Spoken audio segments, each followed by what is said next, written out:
Isabelle, a 29-year-old French woman, inherited an old stone house in the Czech countryside from a grandmother she never knew. Locals warn her, this house has a cellar that should never be opened. She ignores them, thinking it's a village superstition. But from the first night, she hears whispers behind the walls, in a language she doesn't understand. At 3:15 a.m. every night, the cellar door creaks open by itself. The basement is locked with heavy iron chains. Isabelle finds old photos in the attic, black and white pictures of children with disfigured faces, and a photo of her grandmother in front of the house. But her eyes were dark. One night, she records a voice and hears what sounds like a child's whisper. "You're her blood.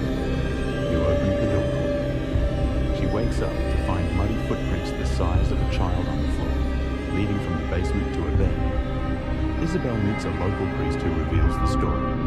Her grandmother was a fish technique, a cursed fortune teller who trapped the souls of 3 drowned orphans in a cellar during a war, using blood-binding rituals. She never freed them. If the bloodline returns, the house will reawaken. Isabelle decides to break the curse. She goes down to the cellar with candles, salt, and a necklace she found under a loose floor. She reads from her grandmother's diary. Suddenly, a baby's cry resounds, and the candles go out. She is trapped inside. The cellar transforms.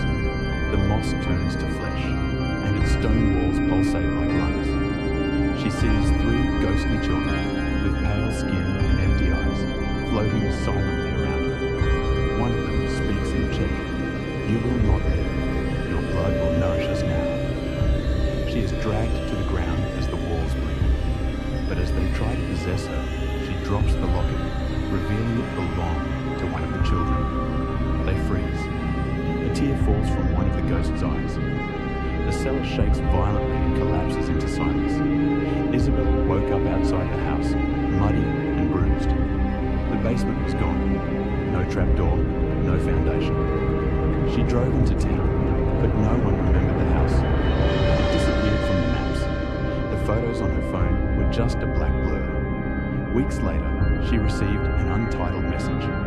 Inside, a picture of her as a child, standing in front of the same house, smiling. She had been there before, and she was coming back.